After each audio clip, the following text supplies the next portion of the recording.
Hi, everybody, and welcome. This is Aneta with Bandcal Property Management and Company bringing you another expo. So today's topic is recruiting in the COVID-19 world. As you know, a lot of people have lost their jobs during the pandemic, and so there's like a lot of people scrambling to find work. We want to know, how does this affect the recruiting process?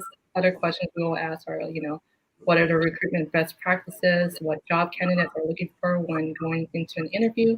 And is working from home a big issue? And our presenters today are myself with Bancal Property Management. We are a property management company in San Francisco. We deal with rentals as well as HOA.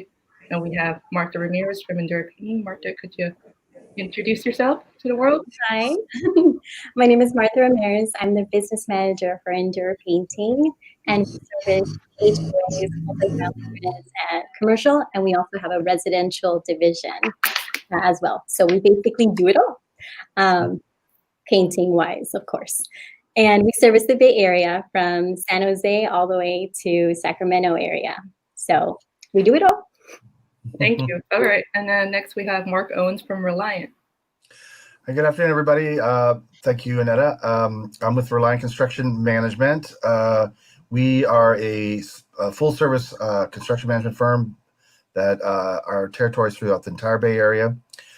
We work with HOAs, apartments, buildings, as well as single-family homeowners, and do everything from construction defect work, scope development, capital improvements, exterior building envelope oversight and management, and work on that and upgrades, capital improvements, infrastructure improvements, fire life safety, risk management, and we've been around since 2009.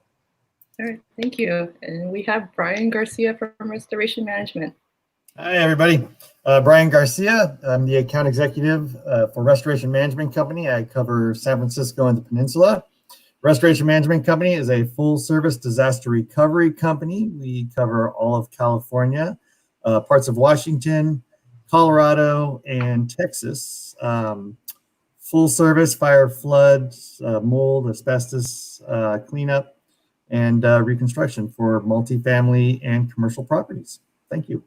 Thank you, Brian. And we have Daisy Ortiz from IQV Construction and Roofing. Hi, my name is Daisy Ortiz. I'm with IQV Construction and Roofing. I'm their marketing manager. We're a general construction company, and we do interior renovations, exterior decay repair, and the whole roofing envelope throughout the Bay Area. Okay, thank you. And last but not least, we have a guest speaker, Jeremy Calhoun, from recruiting manager from Robert Half. Could you introduce yourself? Hi, everybody. I'm Jeremy. I'm with Robert Half. We help with recruiting and staffing. So if you are either a company that wants a great new employee, or if you're a great candidate that wants help finding a new job, feel free to give us a call. We'd be happy to help you. Thank you. Thank you. Okay, so just before we begin our discussion, I just want to let everyone know, if you have any questions or lovely messages for our speakers today, please type it in the comment box below and we'll answer questions at the end. So Jeremy, you want to go ahead and start talk about recruiting in the COVID-19 world? Sure, I'll kick it off. I mean, it's an interesting market, just so different than it was just 4 or 5 months ago, because there's been a lot of people laid off, obviously. So companies are getting, if they're posting a job, they're getting a lot more applicants. They're typically seeing that it's not necessarily someone that's either employed or maybe even necessarily a fit for that role. So there's a lot more applicants.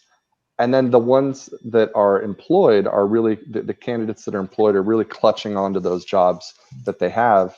Hey, I've got a sure thing now. If I move and get a new job, I'm going to be the first person to be laid off, right? They're also wondering, what's the safety and security about COVID precautions and things as far as a new job. And then commute.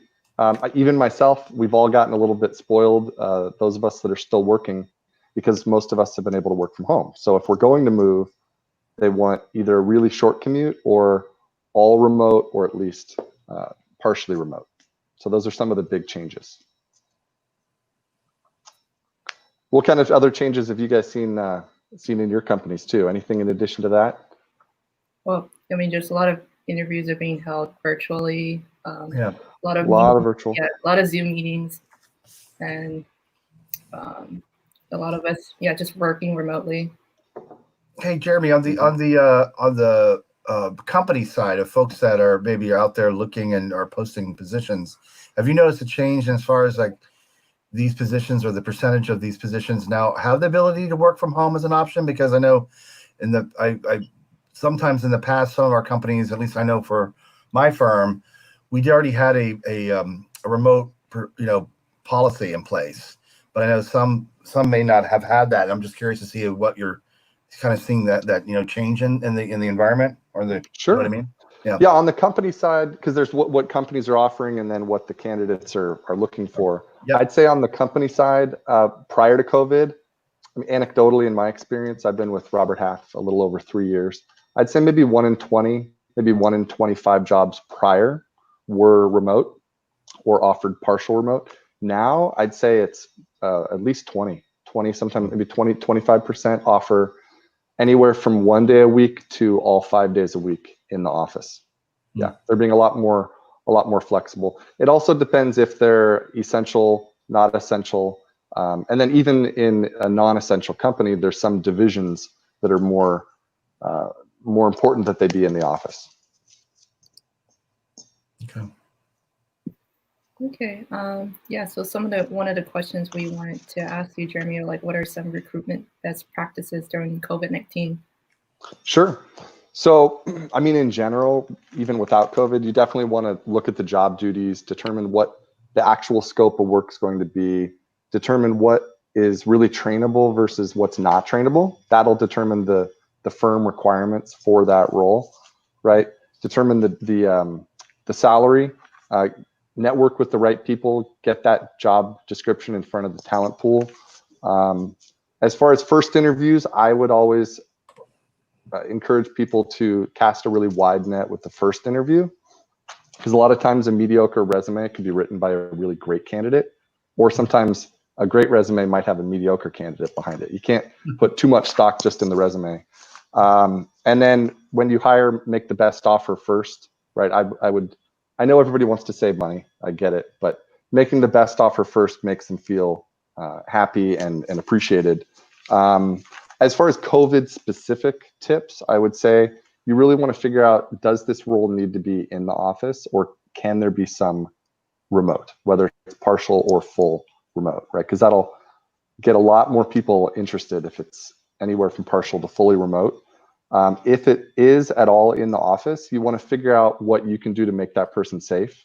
So do as much as you can there, and then be prepared to talk to the candidate and kind of sell them on how you'll make them safe during their time in the office. And then also be prepared as far as both the interview process and then the training process. How will that be done? Is that remote? Is it in the office? Can it be done virtually, hybrid? It's a scary time, and a lot of candidates are scared to make a move and scared about catching the virus at a new job. Yeah. Okay. I'm curious with on the office side, the admin side, what kind of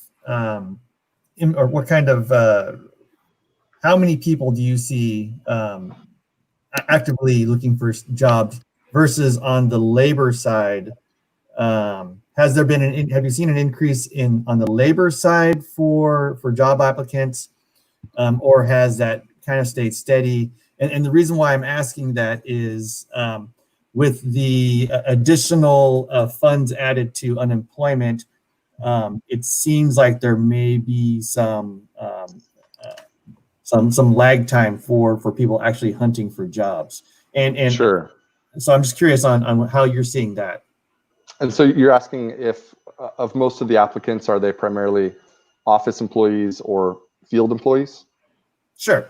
That's a good start. Yeah. I would say, I just wasn't sure if I understood the question right, but I'd say if that's the question, the majority of them are either field employees or I would say office employees that were laid off. And obviously, every company, when you have layoffs, there's some hard decisions of who to lay off, right? Right. But all things being equal, I would say, high level, the better employees are retained, right? The more valuable employees are generally retained. So of the applicants that we're seeing say you post a Craigslist ad or what have you, it's a lot of people that are unemployed, and then or a higher propensity of field labor employees. Okay. Okay. Jeremy, second question for you. What are candidates looking for when going into an interview? So everyone's looking for something different. In fact, I ask my candidates what their top 3 things that they're looking for, whether that's stability, growth, positive culture, a boss that won't micromanage me, what have you. COVID specifically, I'd say what they're looking for are stability. Like number 1 is safety. How will the company keep me safe, right? And they want specifics. You know, is there the Purell station? Do they require masks? Is there social distancing? If it's a bunch of office cubes or cube rows, how far apart will they be, et cetera? Also the stability of the company. You know, if I'm going to get hired by this company, will they even be around in 6 to 12 months, or will they go out of business? And I think those are a couple of things that they're looking for. I'd also say the culture, and obviously that was important even before COVID. It's a little tricky to sell the culture remotely. So maybe some group interviews like this where they get to meet 5 or 6 people. But the culture is important too, in addition to the safety and stability of the company. Okay, thank you. Let's see here, and so in your opinion, like, is work from home a big issue for remote people? I would say it's a huge issue for the people that it's an issue for. I mean, it's kind of kind of black or white. There's some people, maybe I'd say 40, 50% of my candidates, they're saying, nope, I'll go in the office, no problem at all. You know, the other 50 to 60% of my candidates, it's an issue for them, and it's a big issue, right? Whether that's maybe they have they live with elderly family members, maybe they have a family, or even if they just live alone, it's still a scary time. So I'd say for the people that it's an issue for, it's usually a big issue. And if it's not an issue, then it's just not an issue for some people whatsoever. Got it. Okay. And what are some other things you have noticed in the recruiting world? Some other things I've noticed. Like recently or since COVID. Since COVID, yeah. I'd say there's just generally a lot of uncertainty on both sides. I mean, it's a big deal. Like, what does the future look like? What will next month look like? What phase will we be in? And I know this is a much bigger topic, but will the virus get worse? Will the virus get better? How long will it take? Right? When will it get better? All those things really dictate people's comfort of working, not working, working remotely, working in the office. There's a lot of people that are just kind of cruising on unemployment because it's safe. They can stay home and not even work, right? It's a lot of fear. I would say there's a lot of emotion-driven decisions, and recently those emotions are, you know, fear. People are afraid. Oh, I can imagine. We actually just had a good question here. Are employers allowed to request COVID testing prior to hiring? That's a good question. I mean, I'm definitely not a lawyer. I don't know. I mean, I know some of our clients request or demand or require not only the criminal background check, but some will require a credit check. Some will require a drug check for certain drugs. Some will even require a physical. As far as the COVID check specifically, I don't know. I would imagine if they can request those other things, but I don't know for certain. Yeah. What's so interesting about the COVID test, though, is that if you test negative, 5 minutes later, you could test positive, technically. Yeah. You know what I mean? So that's the challenge, which, I mean, that's a good question, though. I mean, I'm not sure legally how it could stand up. Hey, Jeremy, in regards to, like, what are you seeing as far as I mean, I know we've only been dealing with COVID. Well, we deal with COVID now, for like 4.5 months, 5 months now. What are you seeing as far as the success rate for folks getting placed during this time? I know it's only been a short period of time since we shelter in place and things are opening up. I'm just curious to see what you're seeing in candidates getting placed and getting positions that they're applying for. If that's changed, or what's well, it's sort of a two-part question, because there's there's the success rate of, say, applicants coming in, pardon me, on their own, like say through Craigslist or whatever, that don't come through a recruiter. I can't speak as well to those because those aren't ones that I deal with. I would say on my side, through Robert Half Recruiting, it hasn't changed too much. I mean, it's decreased a bit. It's decreased a bit. I would say, in my experience, the percentage of if we send the candidate in for an interview, will they get the job? I would say that ratio stayed pretty similar. Okay. But I would say that we're having to clients, I'd say fewer interviews are being granted, is what I would say. So the ratio of interview to placement is pretty identical. But I think because of both sides' fear, there's not as many interviews occurring lately. It has been trending up the last couple months. I've seen a definite trend upward, but it's you know, the economy is not anywhere near it was 4 or 5 months ago. Yeah. And that actually leads a question. I mean, so obviously there's been a huge influx of unemployment, and people being unemployed right now. But at least in the Bay Area, have you seen a big change in the number of people being asked, or the number of requests to you to find people, hiring, you know, getting more people into offices? Have you seen an increase, a decrease? How has it stayed kind of stable? What have you seen as far as that goes? I mean, I've seen, I would say there's fewer companies asking for assistance, but there's a lot more, there's a huge influx of candidates applying. Right. I'm seeing a bunch more applications on the candidate side. And I'd say if 6 months ago, I could look through, say, 15 to 20 to find a resume that really leapt out to me and say, I can place that candidate. Now I'm having to look through like 40 plus, you know, say twice as much to find that one candidate that really leaps out to me. I think because there's just so many people these last few months that got laid off. And I'd say that the percentage of the ones that I'm receiving that are unemployed is way higher as well.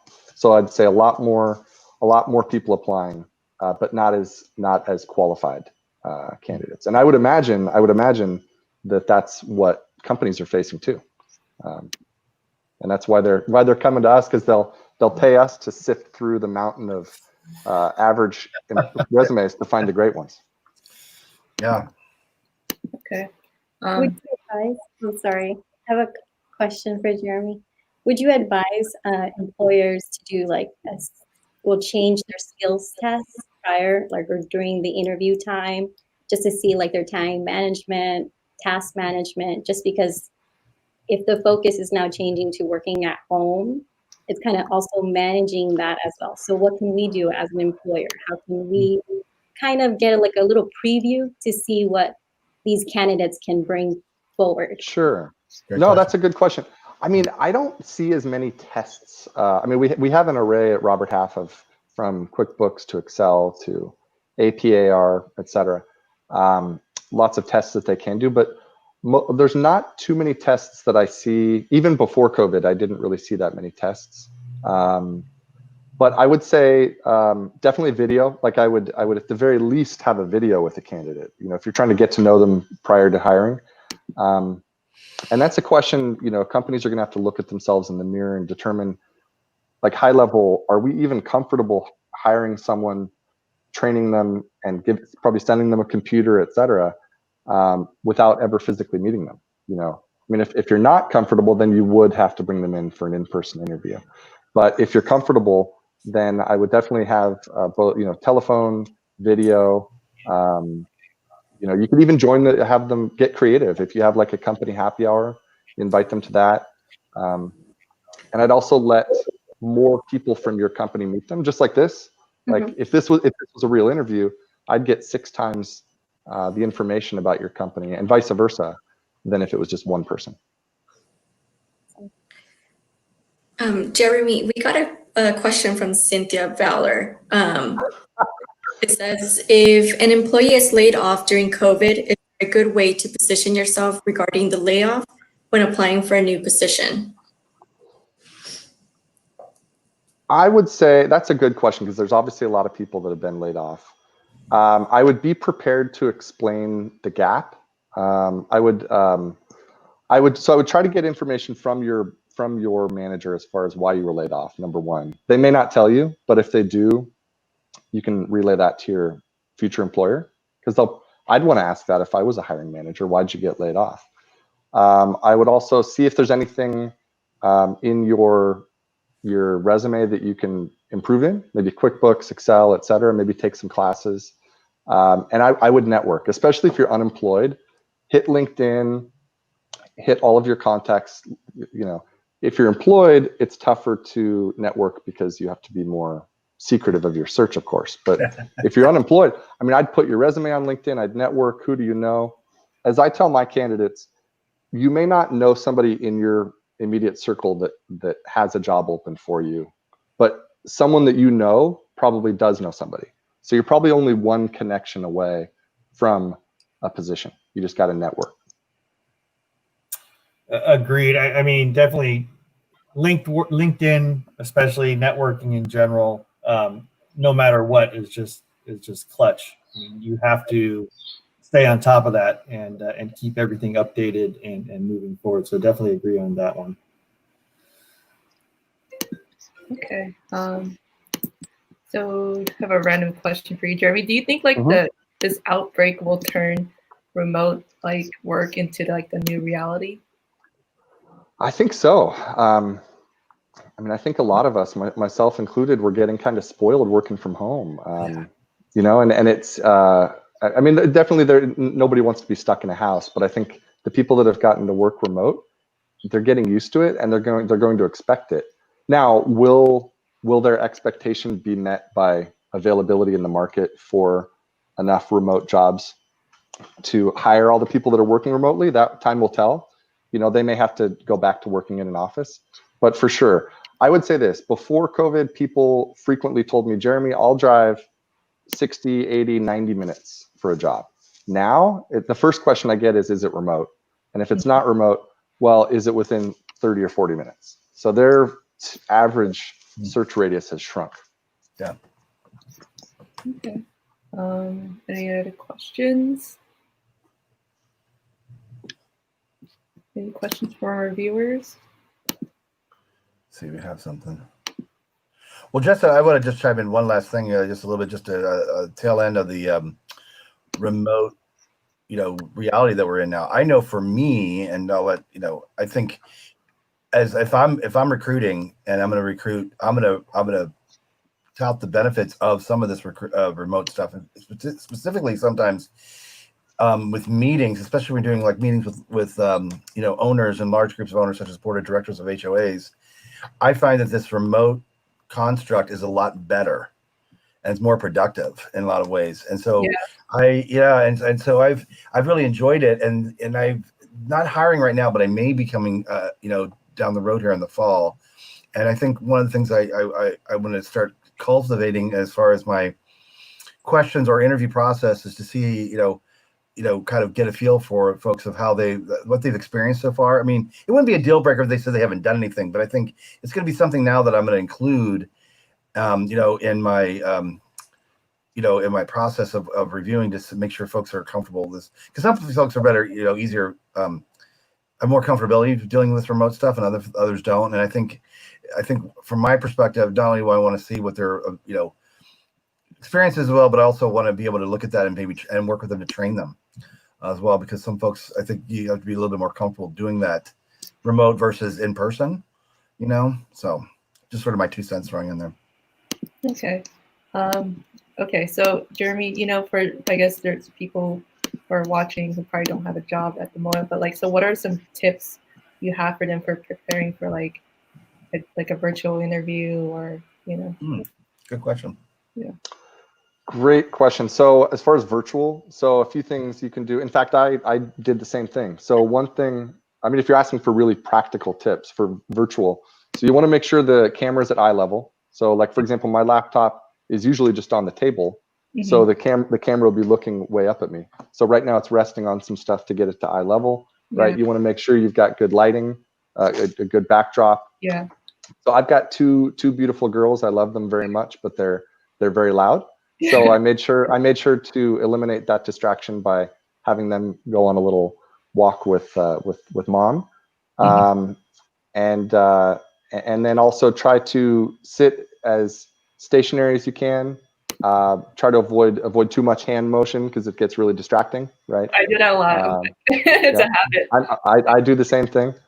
And then depending where your camera is versus where the screen is, Yeah. especially if you're using two monitors, make sure to look into the camera, not at the screen. Yeah. Right. Or else you can get this type of thing. That's a very good point. I find myself doing that because I have 3 screens, so I will find myself doing that. Yep. And then another one, show up early, because inevitably you're going to run into some computer issue, connection issue, mute, etc. So show up a few minutes early. Yeah, and don't wear PJs, right? You gotta wear like a suit or tie.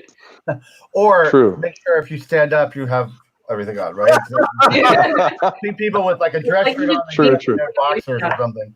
Yeah. But that lighting is a good point. You know, I've been thinking about this, and thank you, Jeremy, because I was looking at myself when you're doing this, and I've been thinking like lighting's really important, and I didn't realize that for me right now, the lighting is not the best. It's not okay, it's okay, but having that lighting, like Brian, you look good. I mean, everybody else looks pretty decent. I'm looking a little shaded, but I think that's a really good point. You know, I've got the right zone here. Yeah. I think yours looks good. I mean, if I were interviewing you, I would just say maybe raise the camera so it's at eye level. For me, that would help. For you, Yeah. Really good. Yeah, post it up on a couple books. So it's at the computer, which I did not do today. Sorry. It's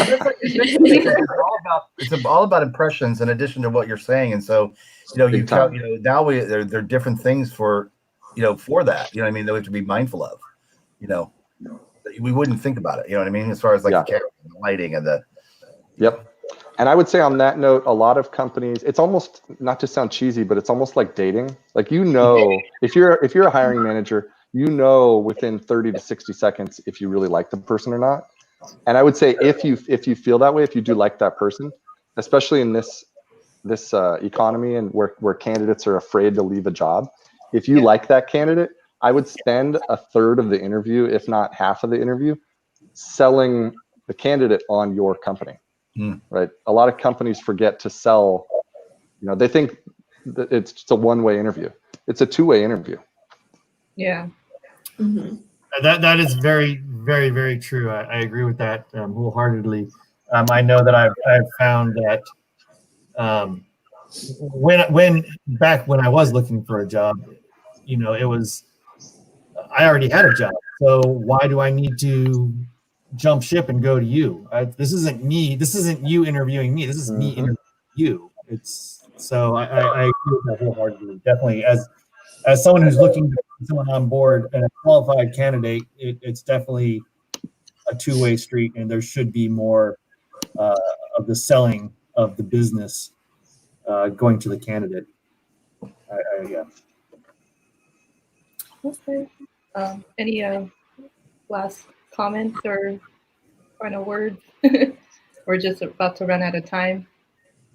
With Jeremy, do you see new titles arising since COVID?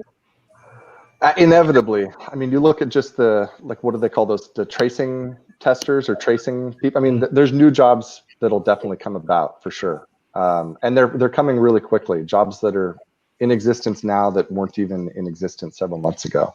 So things are evolving, things are changing. It's a very dynamic environment, and it'll be way different 6 months from now than it was 6 months ago.